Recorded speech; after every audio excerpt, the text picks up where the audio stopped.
Yo, what is up, guys? It's Cohen back here again today with another video. Another recap of the NBA games from today. It was a cool slate of games today. There was a lot of fun things to talk about, so I'm going to go ahead and get right into it. We had a few blowouts, we had a few close games, but the game I do want to start with is the Warriors and Lakers game. It's what I talked about in the title of the video. I wanted mostly to talk about the Warriors who as honestly, as I'm recording this, the game hasn't even finished. There's 40 seconds left, and the Warriors are down 32. So it's just a little bit out of reach for them, I would say. And I want to talk about them more than the Lakers. This is a big win for the Lakers, obviously, without Anthony Davis for the next week or two. So they need to try and get all the wins they can until he comes back. Try and hold over until then, because the Lakers have said they're not going to rush him back, even if the Lakers start to slip in the seeding. And with teams like Phoenix playing really, really well, the Nuggets have stepped it up a lot. The Clippers just got a win tonight, despite a huge loss yesterday. Teams are starting to step it up in the Western Conference, and so the Lakers need to keep their foot on the gas, and they definitely did tonight. They just made the Warriors pay. KCP was drilling threes. Kuzma was dunking on people when he wasn't airballing free throws, so it's like a 50-50 there for him. LeBron had a triple-double. Just all-around dominant performance from the Lakers. But the team I want to talk about is the Golden State Warriors, because we know the Lakers have the potential to be dominant. Even without Anthony Davis, they have a pretty solid roster.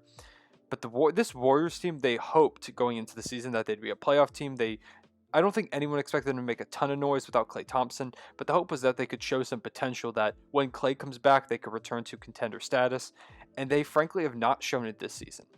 They have shown that they could be really good when Klay Thompson comes back, because obviously he adds a huge element to that team. Great three-point shooter, which is what this team desperately needs some help for. Steph Curry, I'll talk about that in a second, and a solid defender. You can pair him alongside Andrew Wiggins and Draymond Green, who have both been incredible defenders this season. James Wiseman has some potential as a defender, and Steph Curry is a little underrated on that end. I don't think he's a bad defender by any means. He's not a great defender, but I wouldn't say he's like a negative over there or anything like that. And you have a solid defensive team. You have some shooting. That team could do some stuff. But the problem is, I don't know if you add Klay Thompson to this core right now, if this team does anything special. They're probably really good, but I would not consider them a contender. I don't think they're up there in the upper echelon of teams in the West, like a Lakers, like a Clippers, and I guess like a Suns and a Jazz even. I don't know. They just lack a lot of supporting cast. And that has been the story of the Warriors all season. They've been super inconsistent. If you watch the game tonight, the biggest thing was that the Lakers were able to double Steph Curry. They were able to put a ton of pressure on him because Curry would always find the open man if he was doubled, which is exactly what his job is. His job as the point guard is to get the ball to the open man. He's not supposed to force, I mean, he can. I guess it's Steph Curry. I don't think anyone's going to get mad at him if he does force up threes double guarded, but his job is to find the open man and trust his teammates, and he did that a ton tonight, and his teammates consistently let him down. Every time Steph Curry got doubled and found an open teammate, they missed, and they missed, and they missed. And Curry was frustrated. You could see at the end of the third quarter, his teammates were like sad that the Lakers hit a three. I think it was KCP hit a corner three, and the Lakers were like, or the Warriors players were walking up the court, and Steph's like, "Come on!" like telling them like, "Hurry up." We saw this the other night where the Warriors got blown out. And now the Warriors did just have a big win over the Jazz just yesterday, but unfortunately, those big wins have come, but there have also been some massive losses. We could talk about this Lakers loss right here. We could talk about the Nets loss earlier in the season, the Bucks loss earlier in the season. They've just been super inconsistent. While they have shown flashes, the only time that they're going to win is if Steph goes crazy or that supporting cast steps it up a little bit. And while Steph can go crazy a lot, sometimes it's not even enough. This team just needs help around Steph Curry. And I'm not saying that Steph Curry can't carry this team. He has been carrying this team a lot. While Draymond is still a great defender and a great playmaker, he's not a good offensive player. Wiggins is a great defender and he's a decent offensive player, but he's nothing special on that end. Same with Kelly Oubre, who's been super inconsistent this season. Started off the season as one of the worst three-point shooters of all time from like the volume that he was taking his shots at. It was really bad. And while they have improved, this team just isn't enough right now. And that brings the question, what does this team do at the deadline? Because the deadline is now 9 days away. And you have to decide either A, do you try and build around this team and go, "Hey, Steph, we know you only have this many years left of your prime. We are going to do everything we can for every single season to try and make this team a contender for you." That is one option. So they go into the trade deadline, they pull 2018 Cavs, everyone is shipped out. Hell, even Draymond's gone, James Wiseman's gone, Andrew Wiggins gone, Kelly Oubre gone, everyone's out of here. Get Steph Curry the best help possible and see what you can do. And then maybe add Klay next season and see what that happens. Or you wait it out this season, see how Wiseman develops, see if Wiggins is able to get more consistent, see if Oubre is able to step up, and just kind of see what this team does. If you follow the playoffs, you follow the playoffs. But that does risk wasting another season of Steph's prime. The problem is I don't think any additions they make at the deadline are going to make this team a championship contender unless they found a way to add a superstar, which is impossible. They don't have the assets. And so I don't see it happening. So I would say that it's more likely that they make some moves, but not enough moves to try and push them towards contention. I say they make smaller moves. And if I was the GM, I would probably make some smaller moves. I would kind of just flip some contracts, see what I could do. Maybe you do want to get off Wiggins' money, even though he has really stepped it up from past seasons. He's been a great defender. That contract is massive, and it really limits what you're able to do with this roster, having that massive contract on the books. So maybe you try and flip him for a player also getting paid a lot of money, but might also be impactful, maybe less impactful than Wiggins, but around that same area, maybe even an expiring contract in hopes that you could maybe lure a free agent in this offseason. Unfortunately, that does bring up the issue of also having Draymond Green's contract on the books and Klay Thompson, and obviously Steph Curry is a massive contract, so that would mean you'd probably have to move like a Draymond or something as well. So this team's kind of stuck right now, and I believe the Warriors will absolutely pay the luxury tax. Bob Myers has constantly shown that they are willing to pay the luxury tax, so I don't think that's a worry for them. It's just, can they construct a roster that is good enough to help this team be a contender? Not this season. This season I think is out of the question. But heading into next season, are there moves to be made at this deadline that make them a contender for next season, or open up possibilities to bring in players to become a contender for next season? Because ultimately next season is it. Next season you need to be like, all right, Klay's coming back from injury. You just got to hope he's the player he was. And I think he has that capability. He wasn't a player that relied a lot on his athleticism. He's a solid shooter, very fundamental guy. I think Klay's still going to be really good. You bring in Steph Curry, obviously he's going to be really good. Draymond is starting to decline. You can see it. He's not as great of a rim protector as he once was. He's just not as athletic. His shot is very inconsistent, as it always kind of has been, but a little bit more so this season. And so you kind of have to gauge what you have with him. Do you trade Wiseman to try and make this team a contender next season?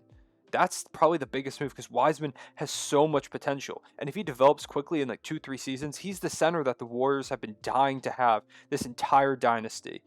And if you let him go and you bring in another piece that just doesn't fit as well, that might be a huge mistake. So there's so many different things to weigh. Let me know what you think the Warriors should do or are going to do at the deadline, because I think it's really interesting. I might make a whole video talking about what I think teams should do at the deadline.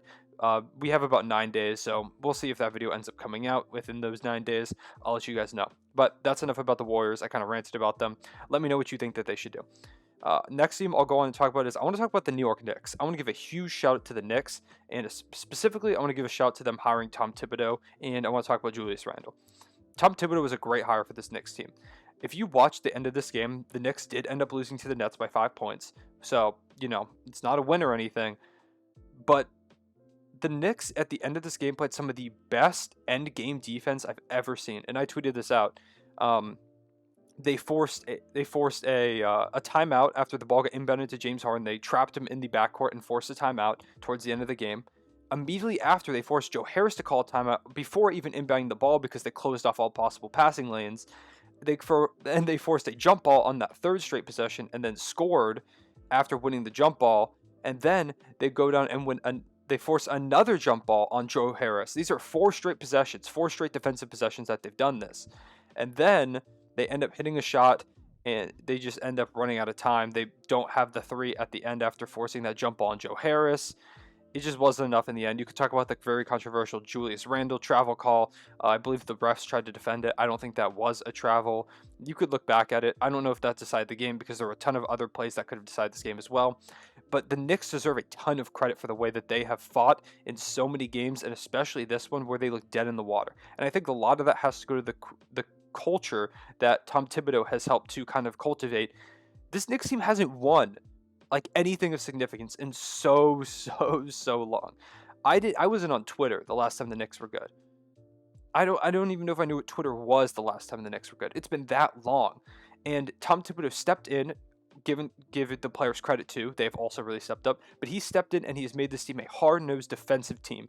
They fight every single night, and it is super hard to score on them. They're the #1 defense in the league. And if you just looked at their personnel, you probably wouldn't guess that, because they don't have any dominant defensive players. They don't have like a Giannis, an AD, a Gobert, but they have been the best defense in the entire NBA without one of those dominant defensive presences. And that really speaks to how hard Tom Thibodeau has these guys playing. It also goes back to a lot of the development that these guys have kind of had this offseason and into this season. Julius Randle is an all-star, and not just an all-star. He's so damn good. If you watch him play, he's unreal. He does everything. He grabs rebounds. He hits tough shots. He makes amazing passes that I have a bird's eye view of the court when I'm watching the game, and I don't even see some of these passes.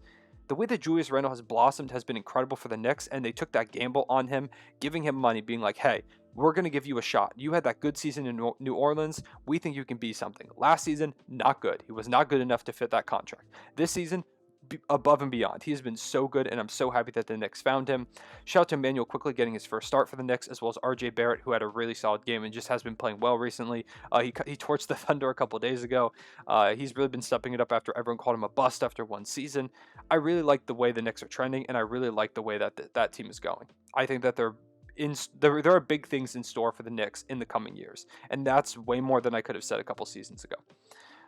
Really, outside of that, not too many crazy things to talk about. The Suns absolutely obliterated the Memphis Grizzlies by 23 points. The Grizzlies desperately need Jaren Jackson Jr. back. They just can't stop anyone. DeAndre Ayton had a really solid game. Devin Booker had a good game. Chris Paul had a good game. The usual suspects. They just killed the Grizzlies in every facet. The Suns are really, really good. I don't think I need to tell you that, but I'm going to remind you because I really like the Suns. The Suns are really, really good. The Clippers-Mavericks game, this game was close. The Mavericks have been killing it recently, but ended up falling by 10 points to the Clippers. This was just a good performance from the Clippers, 109-99, holding that really volatile Mavericks defense, or not volatile, I guess, what's the word? High octane is the word I guess I'll go for. That high octane Mavericks offense to just 99 points is a big success for them, especially after they just got murdered by the Pelicans. They really locked in and closed this off. Marcus Morris after the game said, y'all can talk all the whatever you want, but when it comes to the playoffs, we think we have what we need. I think that they might need another piece or two. We'll see what they decide to add. I think that George Hill or just they need another point guard, I think. And I think that would benefit them really, really well. We'll see what moves they make, but this was a good win for them against, like I said, a red-hot Mavericks team. Clippers came off getting destroyed the other night and said, all right, we're going to show up tonight, and they did. Pacers-Nuggets, this was a collapse. The Pacers scored like 12 points in the fourth quarter. It was bad. The Nuggets destroyed them. The Pacers were up 4 and ended up losing by 15. Heading into the fourth quarter, that is. That's really, really poor, and Domantas Sabonis was visibly frustrated at the end of the game. He checked himself out and was yelling something at the coach. This Pacers team has been really disappointing as of recently. They started the season super hot, and I was super high on them, and I still think they have that potential. They're just not living up to it right now. I think when TJ Warren comes back, that'll be a huge boost for them, but right now they're kind of floundering, while on the other side of the ball, the Nuggets are on fire, and with Joel Embiid being out with injury, Jokic has a chance right here to make his MVP case known, and I think when Joel Embiid comes back, he's still going to be the MVP frontrunner because of the way he's just dominated the entire league up to this point, but I would not be surprised if once Joel Embiid comes back, it's between him and Jokic for the award, and that would be super cool. I really want to see Embiid and Jokic battle down the stretch for that award. I think that's huge for the NBA. Two foreign-born centers coming into this season, looking to prove something and showing that the center position is not at all dead after the Houston Rockets tried to kill it last season. That would be great for basketball. Jokic is doing monster things over there in Denver. Spurs-Pistons, 10-point win for the Spurs. Not too much to talk about here. A big win for the Spurs without DeJounte Murray, excuse me. He did have a good game, but without DeMar DeRozan, that is. While the Pistons did end up losing this game, I really like the direction they're heading. Isaiah Stewart is a super impactful player. It doesn't always show in the stat sheet, but he's just all over the court on both sides of the ball, offensively and defensively. He was a really good pickup for them. I'm happy that the Pistons got him. I'm excited to see Hamidou Diallo play some minutes for this Pistons team, still sitting out with a calf injury, but he should be back soon enough. Then we could go to Bucks-Wizards. This one was Beal and Russ both had really solid games, just nobody else stepped up. And I mean, they did score 122 points, but they let the Bucks score 133, which isn't going to win you basketball games, especially when Giannis puts up his third straight triple-double, which is actually a Bucks record. I think no Bucks players ever had 3 straight triple-doubles in 3 straight games. Congrats to Giannis, absolutely making that MVP case more known, and they're keeping up with the Nets. The Nets just keep winning and winning and winning, and the Bucks are right on their tail. So the Nets better keep their foot on the gas, as well as the 76ers, who I believe play tomorrow. They got to keep their foot on the gas without Joel Embiid. Otherwise, the Nets and Bucks are going to pass them very, very soon. And then finally, we get into the Kings-Hornets game. The Kings piss me off. I hate watching the Kings play because the Kings have so much potential and then they just fall apart. To their credit, Marvin Bagley did leave this game with an injury. He fractured his hand, which is a huge loss for them. It's so sad, man. Marvin Bagley just can't seem to stay healthy. People have talked about how much of a mistake it was drafting him, and while it does kind of look like that, where they could have picked Luka, they could have picked Trae Young, Marvin Bagley does have potential to be a good player still. He just can't stay healthy. And when he is healthy, he's been healthy for like 2 weeks and then he gets hurt again. And so he can't get those consistent reps. He can't get in a rhythm. And it sucks, man, because I love watching Marvin Bagley play when he's healthy. I think he does have that potential. He just can't find it. De'Aaron Fox is really good in this game. Luke Walton needs to be fired still. I don't think they're going to fire him until not the trade deadline, until the offseason. I don't see it happening this season. I think that the Kings have just kind of given up on this season. And on the other side of the ball, the Hornets, I'm an idiot for hating the Gordon Hayward signing. I did not like the Gordon Hayward signing, and I'm a moron. I am willing to admit that I was wrong. That's something you have to be able to do if you're trying to be a personality in like basketball media type stuff. You have to be able to admit you're wrong, because if you don't, everyone's going to clown you. You have to be able to take it on the chin. I thought Gordon Hayward was not a good signing for this Hornets team, and he has proved me wrong. He's been really, really good. I always knew he was good, but I felt like he was overpaid. And while he might still be a little overpaid, he's playing way more up to that contract than I previously foresaw him doing. Solid game for Terry Rozier as well. Just a good win for the Hornets. The Hornets are a really fun team, and if I'm a playoff team, I don't want to face the Hornets because they play hard and they're going to tire you the hell out before your next series if you manage to knock them out. So with that being said, that is every game from tonight. Tomorrow we got some fun games. Jazz Celtics is going to be a cool one. My Thunder play the Bulls. Pelicans Trailblazers. We'll see which Pelicans team we get tomorrow, whether it's the lottery team or the contender. We'll find out. So I might be back tomorrow. Like I said, interesting game, so I might be back reviewing them again tomorrow, but we'll see. With that being said, I will see you guys later. Real one, say it back.